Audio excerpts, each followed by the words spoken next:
نحمدہ ونسلم ونصلی علی رسولہ الکریم اما بعد فاعوذ باللہ من الشیطان الرجیم بسم اللہ الرحمن الرحیم قال اللہ تعالی فی القرآن المجید وَلَوْ كَانُوا يُؤْمِنُونَ بِاللَّهِ وَالنَّبِيِّ وَمَا أُنزِلَ إِلَيْهِ مَا اتَّخَذُوهُمْ أَوْلِيَاءَ وَلَكِنَّ كَثِيرًا مِّنْهُمْ فَاسِقُونَ۔ صدق اللہ العظیم۔ ترجمہ سماعت فرمائیں۔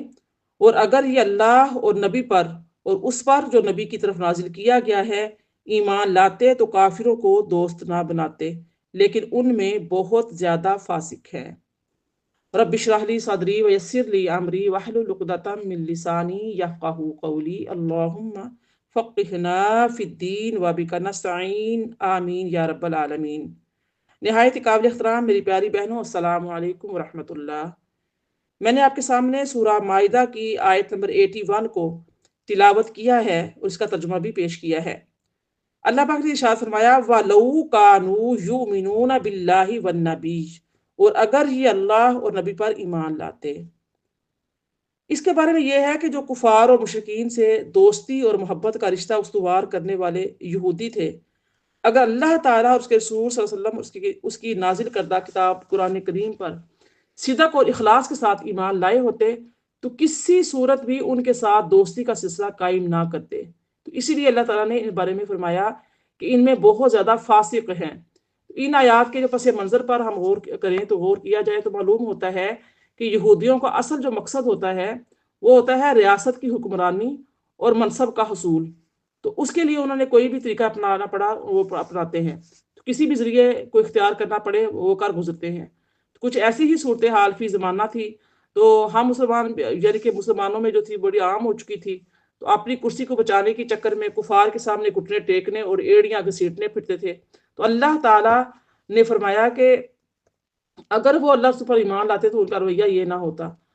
تو آیت نمبر 82 دیکھ لیجئے، ارشاد ہوتا ہے لَتَجِدَنَّ أَشَدَّ النَّاسِ عَدَاوَةً لِلَّذِينَ آمَنُوا الْيَهُودَ وَالَّذِينَ أَشْرَكُوا وَلَتَجِدَنَّ أَقْرَبَهُم مَّوَدَّةً لِلَّذِينَ آمَنُوا الَّذِينَ قَالُوا إِنَّا نَصَارَىٰ ذَلِكَ بِأَنَّهُم مِّنْهُمْ قِسِّيسِينَ وَرُهْبَانًا وَأَنَّهُمْ لَا يَسْتَكْبِرُونَ۔ ضرور تم مسلمانوں کا سب سے زیادہ شدید دشمن یہودیوں اور مشرکوں کو پاؤ گے، اور اگر ضرور تم مسلمانوں کی دوستی میں سب سے زیادہ قریب ان کو پاؤ گے جو کہتے ہیں کہ ہم نصارہ ہیں، تو یہ اس لیے ہے کہ ان میں علماء اور عبادت گزار موجود ہیں اور یہ تکبر کرنے والے ہیں۔ اب دیکھیے میری پیاری بہنوں، اس کے بارے میں جو ارشاد ہوتا ہے والا تاجدن اقربہم مودۃ للذین آمنوا، اور ضرور تم مسلمانوں کی دوستی میں سب سے زیادہ قریب ان کو پاؤ گے۔ اس آیہ مبارکہ میں جو ہے ان عیسائیوں کی تعریف کی گئی ہے جو نبی کریم صلی اللہ علیہ وآلہ وسلم کے زمانہ اقدس تک حضرت عیسیٰ علیہ السلام کے دین پر قائم رہے اور تاجدار رسالت صلی اللہ علیہ وآلہ وسلم کے بعثت معلوم ہونے کے بعد سرکار کائنات صلی اللہ علیہ وآلہ وسلم پر ایمان لے آئے۔ اس کا جو شان نزول ہے وہ ہے ابتدائی اسلام میں جب کفار اور قریش جو تھے انہوں نے مسلمانوں کو بہت ایذائیں دی، بہت زیادہ تکلیفیں دیں، تو صحابہ کرام رضی اللہ تعالیٰ عنہم میں سے 11 مرد اور 4 عورتوں نے سرکار رسالت صلی اللہ علیہ وآلہ وسلم کے حکم سے حبشہ کی طرف ہجرت کی۔ تو یہ تمام اعلان نبوت کے 5ویں سال رجب کے مہینے میں بحری سفر کر کے حبشہ پہنچے۔ اس ہجرت کو ہجرت اولا کہتے ہیں۔ تو ان کے بعد حضرت جعفر بن ابی طالب رضی اللہ تعالیٰ گئے، پھر اور مسلمان روانہ ہوتے رہے، یہاں تک کہ بچوں اور عورتوں کے علاوہ مہاجرین کی تعداد 82 مردوں تک پہنچ گئی۔ جب قریش کو اس ہجرت کا علم ہوا تو انہوں نے چند افراد کو تحفہ تحائف دے کر نجاشی بادشاہ کے پاس بھیجا۔ تو ان لوگوں نے دربار شاہی میں باریابی حاصل کرنے کے لیے بادشاہ سے کہا ہمارے ملک میں ایک شخص نے نبوت کا دعویٰ کیا ہے اور لوگوں کو نادان بنا ڈالا ہے۔ ان کی جماعت جو آپ کے ملک میں آئی ہے وہ یہاں فساد انگیزی کرے گی اور آپ کی رعایا کو باغی بنائے گی۔ ہم آپ کو خبر دینے کے لیے آئے ہیں اور ہماری قوم درخواست کرتی ہے کہ آپ انہیں ہمارے حوالے کیجیے۔ تو نجاشی بادشاہ نے کہا پہلے ہم ان لوگوں سے گفتگو کر لیں، باقی بات بعد میں دیکھیں گے۔ تو یہ کہہ کر انہوں نے مسلمانوں کو طلب کیا اور ان سے دریافت کیا کہ تم عیسیٰ علیہ السلام اور ان کی والدہ کے بارے میں کیا عقیدہ رکھتے ہو۔ تو حضرت جعفر بن ابی طالب رضی اللہ تعالیٰ نے فرمایا حضرت عیسیٰ علیہ السلام اللہ تعالیٰ کے بندے اور اس کے رسول ہے، کالمت اللہ ہے اور روح اللہ ہے، اور حضرت مریم رضی اللہ تعالیٰ عنہا کنواری پاک ہیں۔ یہ سن کر نجاشی نے زمین سے ایک لکڑی کا ٹکڑا اٹھا کر کہا،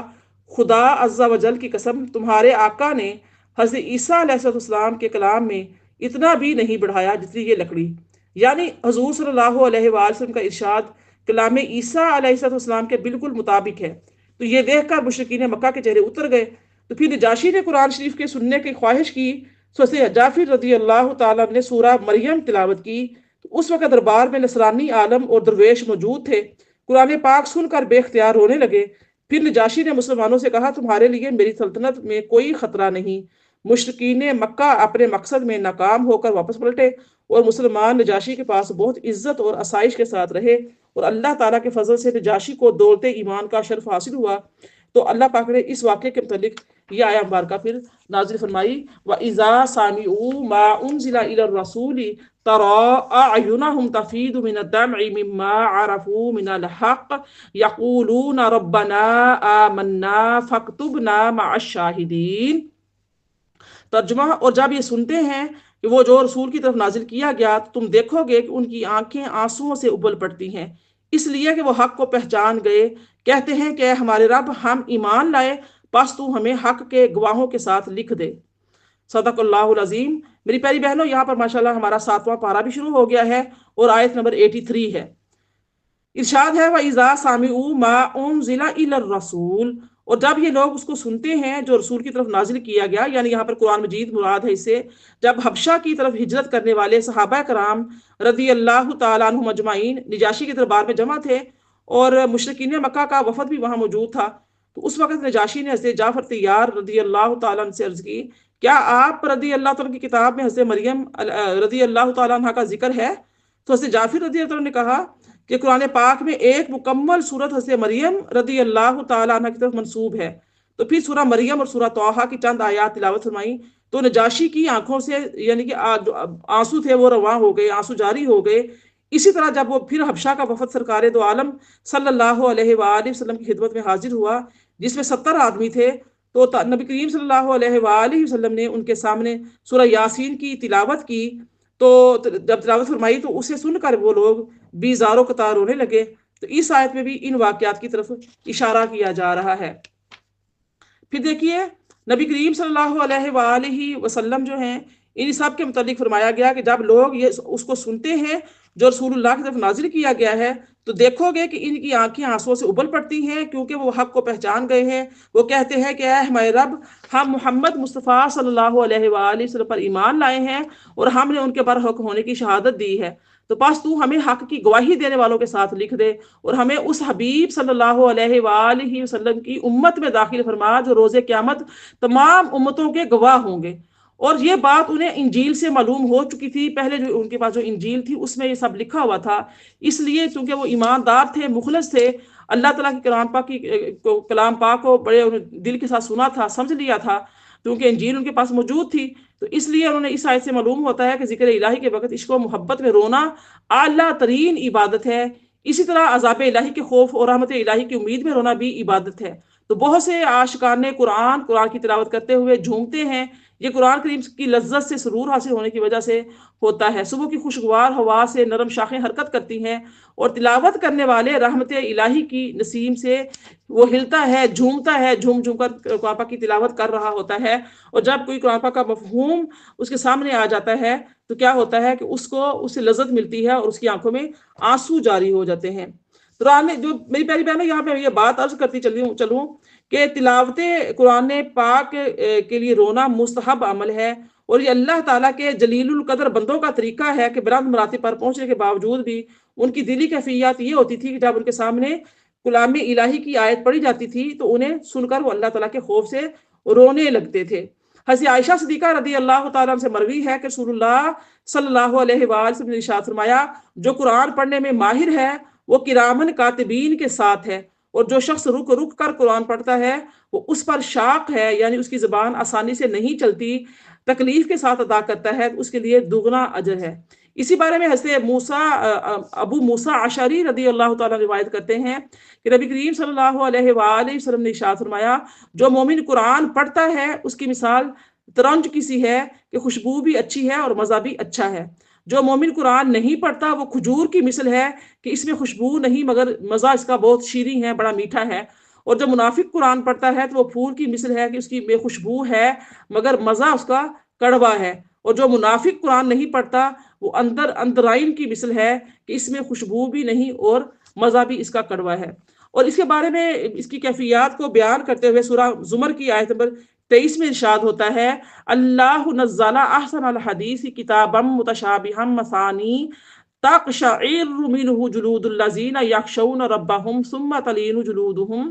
وقلوبہم الی ذکر اللہ۔ اللہ نے سب سے اچھی کتاب اتاری کہ ساری ایک جیسی ہے، بار بار دہرائی جاتی ہے، اس سے ان لوگوں کے بدن پر بال کھڑے ہو جاتے ہیں جو اپنے رب سے ڈرتے ہیں، پھر ان کی کھالیں اور دل ہیں اللہ کی یاد کی طرف نرم پڑ جاتے ہیں۔ پیاری بہنوں، حضرت سعد بن ابی وقاص رضی اللہ تعالیٰ روایت کرتے ہیں کہ نبی کریم صلی اللہ علیہ وآلہ وسلم نے ارشاد فرمایا، یہ قرآن غم کے ساتھ نازل ہوا تھا، جب تم اسے پڑھو تو رو، اور اگر رو نہ سکو تو رونے کی شکل بنا لو۔ حضرت بریدہ سے روایت ہے، فرماتے ہیں کہ نبی کریم صلی اللہ علیہ وسلم نے فرمایا کہ قرآن کو غم کے ساتھ پڑھو کیونکہ یہ غم کے ساتھ نازل ہوا ہے۔ اسی طریقے سے امام محمد غزالی فرماتے ہیں کہ غم ظاہر کرنے کا طریقہ یہ ہے کہ قرآن کے ڈرانے، وعدہ اور عہد و پیمان کو یاد کر کے پھر سوچے کہ اس نے اس کے احکامات اور ممنوعات میں کتنی کوتاہی کی ہے، تو اس طرح وہ ضرور غمگین ہوگا اور روئے گا۔ اور اگر غم اور رونا ظاہر نہ ہو، جس طرح صاف دل والے لوگ روتے ہیں، تو اس غم اور رونے کے نہ پائے جانے پر روئے، کیونکہ یہ سب سے بڑی مصیبت ہے کہ انسان قرآن پاک پڑھ رہا ہے لیکن اس کو رونا نہیں آ رہا۔ میری پیاری بہنوں، یہاں پر دیکھیے کہ ہم تب ہی روئیں گے جب ہم قرآن پاک کو ترجمے کے ساتھ پڑھیں گے۔ قرآن پاک کو ایک ہوتا ہے خود پڑھنا، ایک ہوتا ہے کسی استاد سے پڑھنا، اس کے معنی اور مفہوم کو جاننا، اس کی گہرائی میں اترنا، تب جا کر پھر جب جو آیات مبارک تلاوت کی جاتی ہیں، اس کی جو حقائق ہیں، اس کی جو ایک تاریخ ہے کہ وہ قرآن پاک جو ہے نازل کیوں کیا گیا، یہ آیہ مبارکہ جو ہم پڑھ رہے ہیں یا جو سورہ ہم پڑھ رہے ہیں، اس کی شان نزول کیا ہے، اس کی وجہ تسمیہ کیا ہے، کون سا ایسا واقعہ پیش آیا، پس منظر اس کا کیا ہے، کون سے واقعات پیش آئے جب اس وقت یہ آیات نازل ہوئیں، اس وقت نبی کریم صلی اللہ علیہ وآلہ وسلم پر کون سا وقت گزر رہا تھا، کس طریقے سے۔ تو تب جب ہم یہ چیزیں جانتے ہیں، حالات و واقعات جانتے ہیں، سمجھتے ہیں، کسی استاذ کے پاس یعنی کہ اپنے زانوئے تلمذ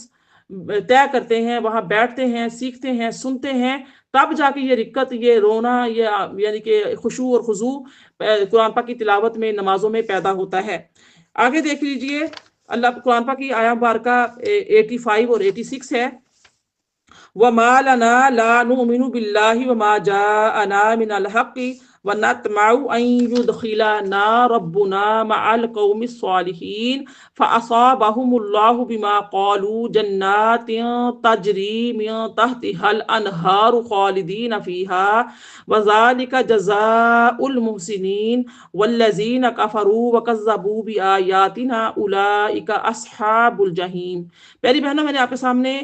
3 آیتیں تلاوت کی ہیں، 84، 85 اور 86۔ ان کا ترجمہ دیکھ لیجئے۔ اور ہمیں کیا ہے کہ ہم اللہ پر اور اس حق پر ایمان نہ لائیں جو ہمارے پاس آیا، اور ہم طمع کرتے ہیں کہ ہمیں ہمارا رب نیک لوگوں کے ساتھ جنت میں داخل کر دے۔ تو اللہ نے ان کے اس کہنے کے بدلے انہیں وہ باغات عطا فرمائے جن کے نیچے نہریں جاری ہیں، ہمیشہ ان میں رہیں گے، اور نیک لوگوں کی جزا ہے، اور جنہوں نے کفر کیا اور ہماری آیتوں کو جھٹلایا تو وہ دوزخ والے ہیں۔ سبحان اللہ۔ دیکھیے اب وَمَا لَنَا لَا نُؤْمِنُ بِاللَّهِ، اور ہمیں کیا ہے کہ ہم اللہ پر ایمان نہ لائیں۔ جب حبشہ کا وفد اسلام سے مشرف ہو کر واپس گیا